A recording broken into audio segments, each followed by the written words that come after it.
All right, guys, here I am again, being forced to watch some anime by Mike. Now, I guess we're going to call this segment, you might as well take a look at this.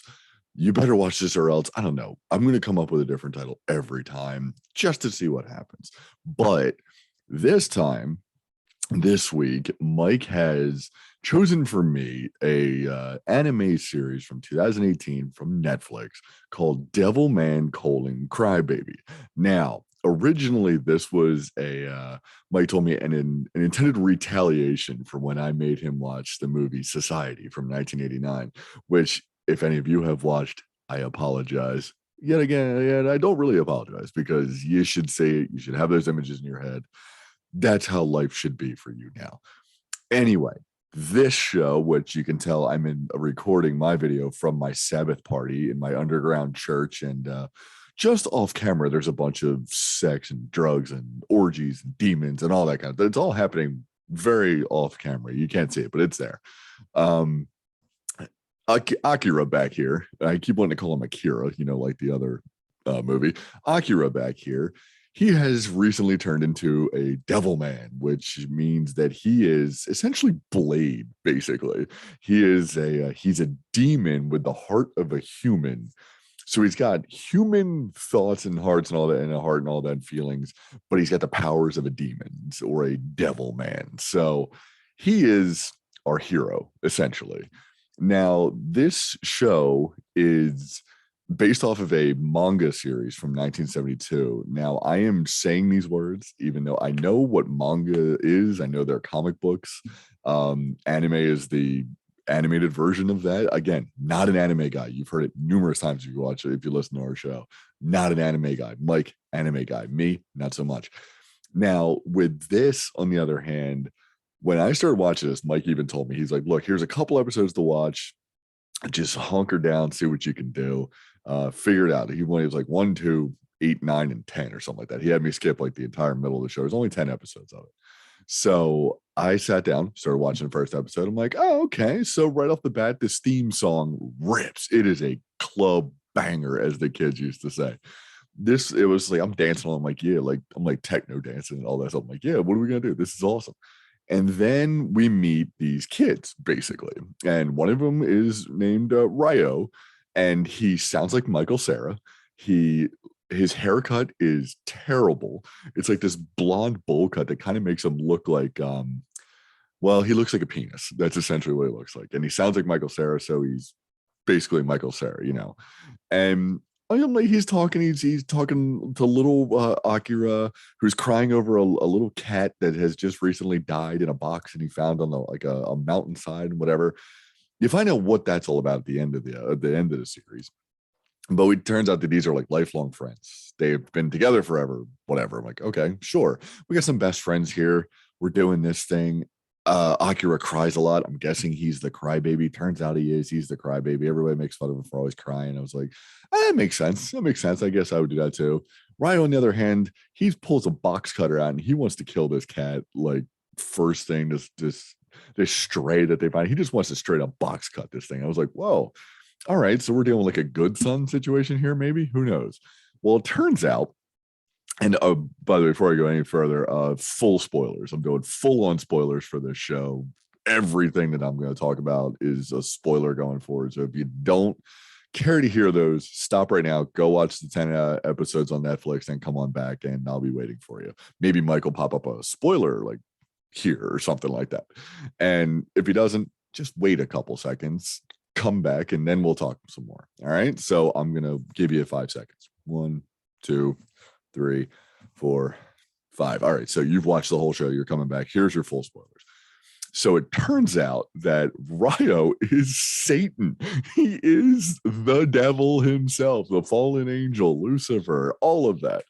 And even though the show doesn't quite explicitly tell you this, he is essentially trapped in this endless loop by God to eternally lose the one he loves, which is Akira in this case.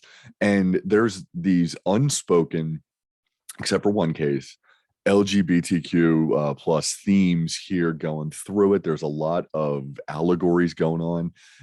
Demons or devils are the other a lot of the times, and human beings are the monsters. And it's a lot of social commentary going on here. But it takes a while to get there. We don't get there until like episode 7, something like that. So the first 6 episodes, the first episode especially, starts off with a lot of like boob and rear crotch shots of like high school girls in short track shorts and all that. And immediately off the bat, I'm uncomfortable. I'm just like, oh, is this what we're getting into? Is this what we're doing? Okay, this is weird. Am I going to have another situation like Ghost Stories where I got that panty raider kid? This is going to be weird. I'm not going to like this, whatever. And they're calling this one girl Miki is her name. There's 2 Mikis. One is named Miki and the other is named Miko because of, confusions and all that. So they call her Miko instead because she's the lesser Miki, essentially. Now, Miki is the quote unquote witch of high school track and field. She's not a witch. I don't know why they call her the witch of track and field. Maybe it's a Japanese thing. I don't know. But she's running with this like pronounced farmer's tan at first. And I'm watching like, okay, is she, does she wear like longer shorts and tops of some, is she wearing like rash guards or a wetsuit or something? What's going on? Never addressed, never show the outfit that she wears to get this farmer's tan. It's weird. And it's just kind of there. It's almost as if like the artist or the creator had a fetish of tan lines and that's the best he could come up with. So I was like, okay, this is odd. These kids are running track again, running track, just like in Ghost Stories. I don't know. Is this a Japanese thing? Like, were the Japanese very much into high school track? Is that a big thing for them? Because I know baseball is huge over there. Soccer is huge as well. They've never been a presence on the world track stage. I mean, we're not talking about Usain Bolt, the Japanese track star, So when all this is going, I'm like, this is just interesting. What an interesting setting. But I guess running has a lot to do. It's a big theme in this, like a lot of running and then go throughout this show. So I guess sure, track, whatever.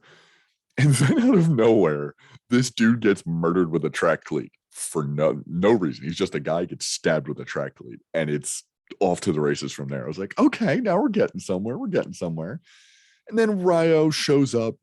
He finds Akira's in this confrontation with this random like roving gang of rappers that are going around this Japanese town, and they get really annoying because they're like this weird Greek chorus. They like introduce every episode essentially with like a previously on, and they rap like what's happening, how everybody's feeling, and where we're at up to this point in the story. It's very annoying, and it's all in Japanese. And I guess if I was in a Japanese rap, I'd probably love it, but I'm not, so I didn't.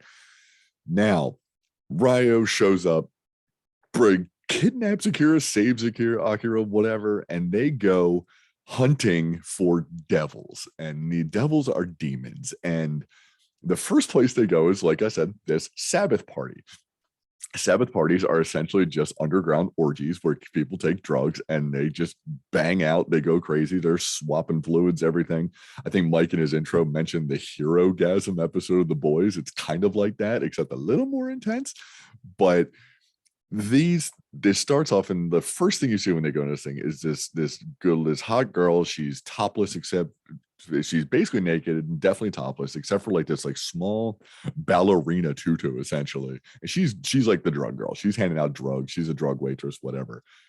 And then Ryo breaks a bottle, starts stabbing people like crazy. He's going nuts in this club, just drawing blood's flying everywhere, all that. Akira's crying his eyes out because he's a crybaby. Well, apparently the blood is what draws out the demons, and everyone, drug girl first, pisses on the floor and bursts into this like Cronenberg nightmare basically of a creature. Things go wild, blood, mayhem ensues, demon sex ensues. There's all kinds of craziness that goes on. And then Akira turns into this devil man. And at first I was like, oh my God, what did Mike recommend me? What am I getting into here? What the hell is happening? And then I thought, wait a minute. I really appreciate that they are not holding back here. We are not getting a G-rated version, a PG-13 rated, or even really an R-rated version. This is Fullon X Insanity. And I loved it. Every second of it, I loved it. It was great. And I'm like, okay, first episode ends. I'm like, you know what? Mike gave me these 5 episodes. I'm going to watch the second one, stick around, see what's going on, see how it's going on. First episode starts off with all of the girls, and the second episode starts off with all of the girls in the high school eye banging Akira the whole time. And they're talking about how big his dick is, how great and how jacked he is, and how like attractive he is. They're all sliding off their chairs. Everything is going on. And then I'm like, wow, this is maybe the horniest show I've ever seen in my life. And Akira now sounds like, and I can't remember his name, but it's the main character from the show Death Note. That's one of the other few anime properties I've actually seen. And he sounds like the main character in that. So I'm like, okay, I guess we're getting into this. We're getting into some this standard weird stuff. So transformations take place. Apparently, to become a demon, you take these drugs. No one cares if you're, because Akira is now this like super fast track star, and he runs kind of like this, like all limbs kind of running, sprinting, and he's amazingly fast. And no one seems to care. Everyone's like cool with it. I was like, oh, so the Japanese are like cool with performance enhancing drugs. And it's like, all right, maybe that's why track is so fun, because everyone's all jacked up on steroids and they're just running for their lives until their hearts explode. Maybe that's what it is. It sounds like fun to me. Then again, maybe that's like the national sport of Japan. Again, don't know, don't live there. So things are going. I'm like, okay, this is interesting. It's kind of fun. I'm kind of fading out. I'm like, things are happening. There's this random model photographer who's always taking like creepy bikini shots of girls, and it's very like very almost hentai like. And it's like, I'm like, oh, it's the tentacle. Are the tentacles coming at some point? What's happening here? And then this girl, Miko, she is the other girl of the track star. She has developed, she's got these ridiculously large boobs. And it's when they're running, they show her running and they're like jiggling all day. It's like the scene in Juno when the guys go running past Juno and their schlongs are like flopping around in the wind in their short track shorts. It's the same thing, but with her boobs. She starts to how do I put this for you to say for YouTube? She starts to rub one out, let's say. And instead of making human moaning noises, she starts braying like a donkey. And no transformations. There is nothing weird or supernatural happening. She just starts, it's a human girl braying like a donkey while rubbing one out on her bed. And apparently the neighbors in her apartment complex can hear her and they don't know what's going on. They just wonder what that noise is. No one seems to look into the fact that maybe someone's got a donkey in the apartment next door. No. It's just weird sounds happen. And then I guess the girl just changed. Like, didn't she? I guess she just changes. And no one ever mentions the donkey brain. No, it's just weird sounds happen. Oh well, I guess that's apartment life. And then they go back about their lives. I was like, wait, we're not going to address this. And turns out, no, we never address why this girl brays like a donkey, even when she becomes a demon later. Nothing ever comes of this. And it's my one question about the show. I need to know why that happened. I really need to know. Mike doesn't know. If the creators of the show are watching this, odds are they're not.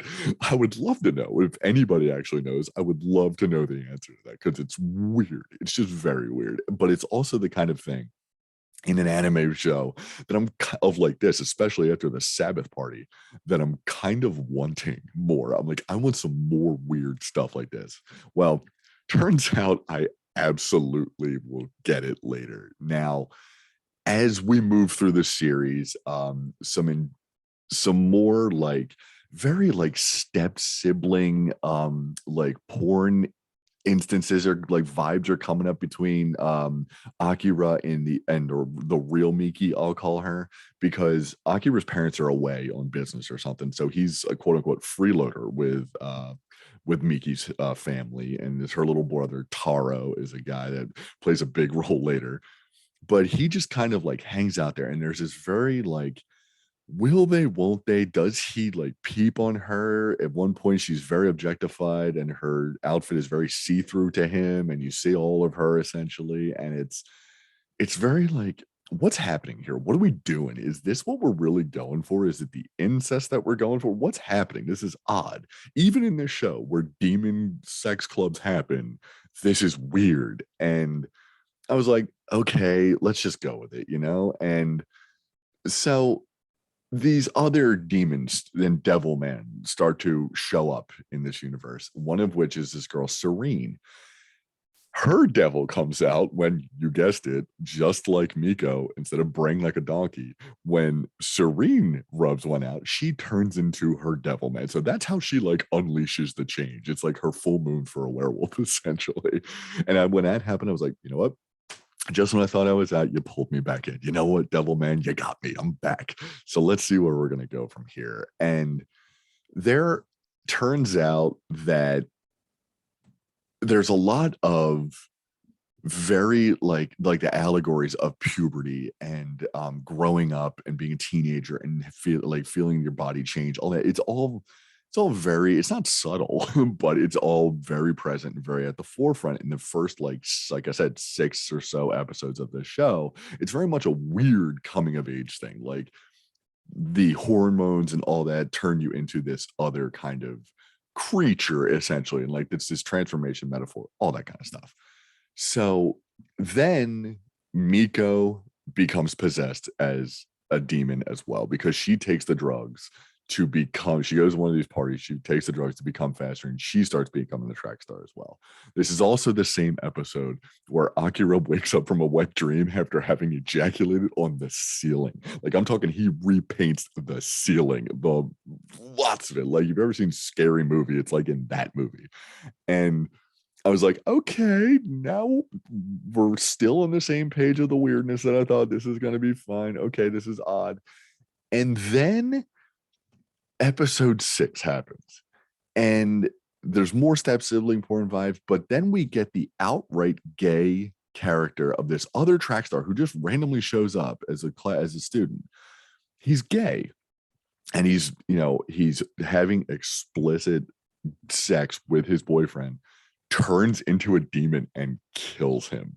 And I was like, oh, okay, all right. So this is there is no line, apparently. And it turns out that all of this stuff is really like the story is a matter of how much during this change, how much of you, when you do make this apparently like this change through puberty, how much of you remains, and there's this very like philosophical question of at what point do feelings and hormones and rage and just base animal instincts take over your mind, and how do they affect your actions and all that. And it's a very graphic change in this, man, but it's this weird question that gets asked in this show that to this point has just been about sex demons and like the crazy things that people will do after they realize that they can get boners, that kind of thing.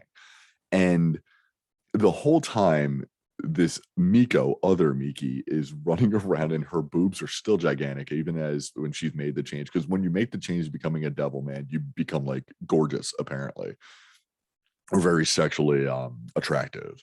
And so her boobs are still gigantic. And I'm laughing because it's just comical how big these things are.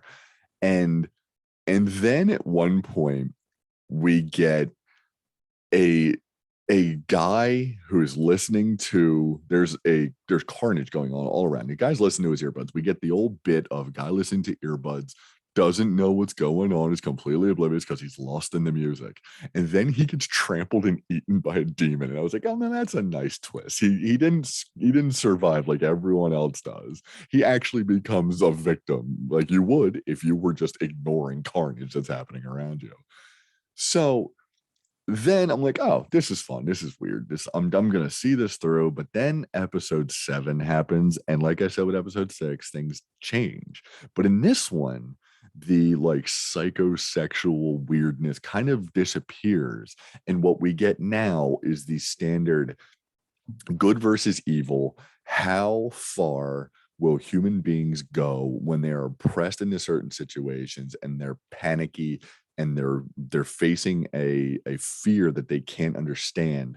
How far will they go in that situation? And it turns out that all it takes is for people to be egged on by Ryo, who goes on international television and says, take out anybody who doesn't seem like take out anybody who is harboring dissatisfaction with the world, is what he says. And I guess since this is 2018, maybe that was a smaller audience, but in 2022, I would pretty sure that would be the entirety of the human race at this point, because who really does enjoy life right now?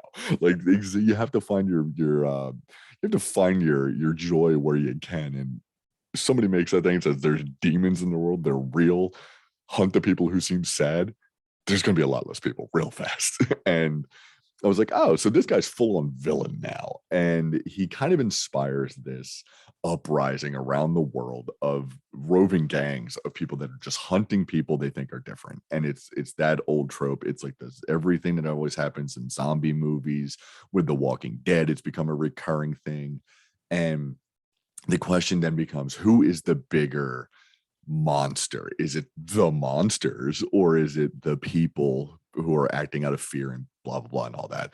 And Akira shows up as Devilman at one point at a public stoning. Essentially, these people are tied to columns in like a stadium or something, and they're just being stoned by people, like beaten up and beaten, and they're killing them slowly and all that. So Akira shows up and he says, kill me instead, blah blah, and he just pulls this like Jesus out thing, and he just holds his arms out and he just stands there chin up, and he's getting pelted and whatever. And then it becomes a slow, like I am Spartacus kind of moment. It's like, if he's standing up, I guess we got some learning to do, and I'll stand with him, and I'll stand with him, and blah blah, till the whole crowd is pacified and there's like one dude left and he dies anyway. But then there is I forget how it happens, but there's a death that happens in front of Akira, and he just loses his mind, and he basically says, die mortals, essentially. And he unleashes this like fireball that just toasts everything within like a 5 mile radius. And I was like, oh, okay, so we're not shying off of this. Great. Now who is the real demon? Is it the demon that just burned everyone? Yeah, I think it is. But this also happens at the same time where we slowly find out that Taro, the little boy, he's this little boy, he's like 5, is also a devil man or a demon as well. We don't see how he gets infected or how it happens to him, but we do see him eat a dog at one point, and I'm talking full on pieces of this dog are just laying there, blood everywhere. He's covered in blood. It is full on ate the dog situation.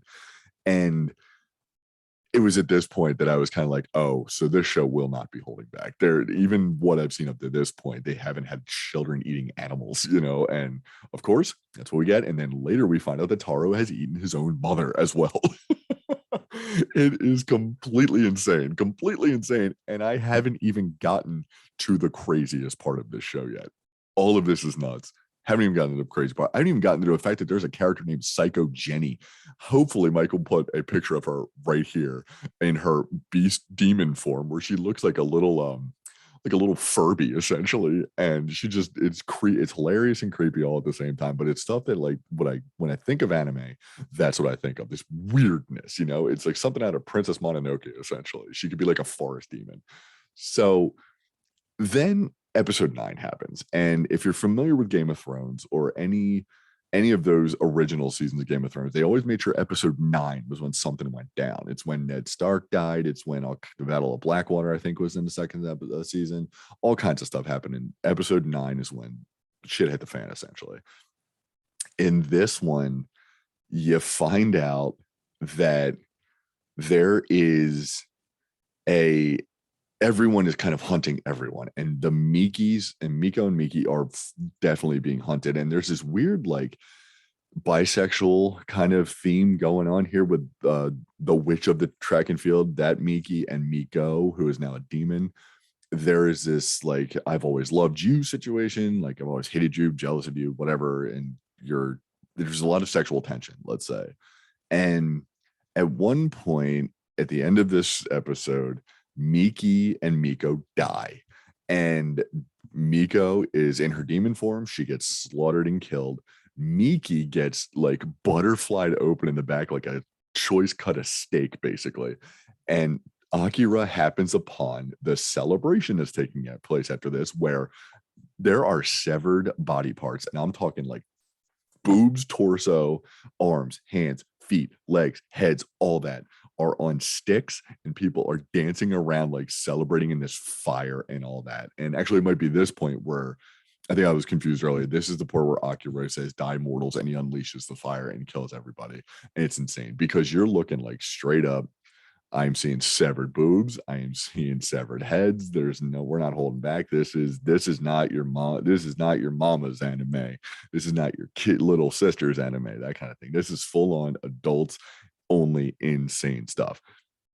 And then we get this weird little post credits memorial to Akira and Miki because they were apparently the Rachel and Ross of the situation.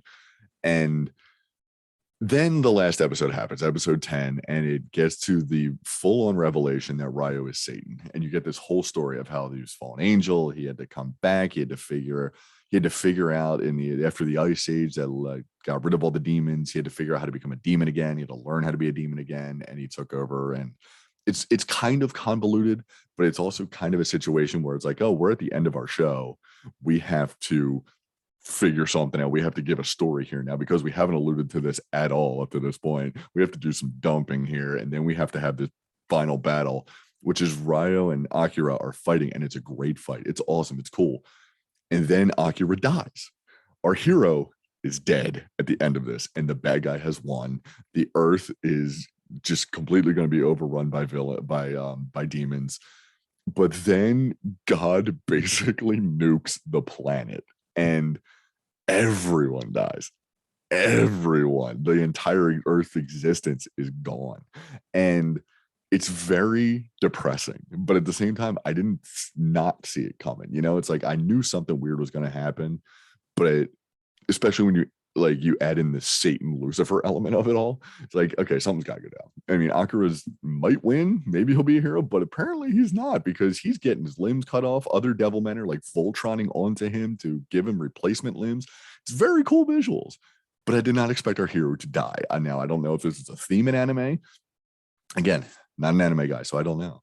But when he died, I was like, oh, that's a ballsy ending. I enjoy that. Someone took the time to be like, hey, guess what? We're not doing your standard stuff here. We are going to not so much have a message, but we're not going to give you a happy ending. And I really kind of appreciated that. I was like, look, I'm glad we're not doing this. Would I have rather had it be like a ghost story situation where it was just completely ad-libbed and made up the whole time? That would have been great. Yeah, that would have been hilarious. But I could only imagine what the dialogue would have been during the Sabbath parties. That would have been phenomenal. But what we did get was pretty great. And I'm actually, I don't feel bad for making Mike watch Society. He should have seen it. He needs to have seen it, and his brain needs those images, like I've said numerous times. But this was a great show, just a great show. And it had a really cool like animation style. Like the anime style wasn't Studio Ghibli, yet it wasn't like the jagged, hard-edged like anime style that I like the Boondocks or Castlevania on Netflix, like that style of animation. But it was very original and it was very creative, I would say. But it was very, I appreciated the fact that nothing was held back. This was full on like X-rated, from what I understand, very faithful to the original manga, the comic book. Now, from what I understand, there's also some other properties involving this where it's just kind of like a superhero show essentially, and Devilman saves the day all the time and he's just a hero. I do like that this had really none of that. He was a hero, but then he was also fighting being an actual demon himself, and he's killing people too, and like innocent people, for lack of a better word. But this was a great choice, a great idea, and I really do kind of appreciate Mike saying, hey man, maybe you should watch this, take a look at this. And I'm glad I watched the whole thing because it was great. So I think next time I'm probably going to have Mike watch. I've got two movies in mind that I'm going to have Mike watch, and both of which are from the 80s, and they're both completely insane, but insane in a fun way. So you'll have to tune in next time for when I do my intro. But until we get back in, you can listen to our regular Happy Hour Films episodes, our podcast, and all that. But until next time, when I introduce my choice for Mike, you better take a look at this for Mike for next week. We'll see you guys around. All right. So long.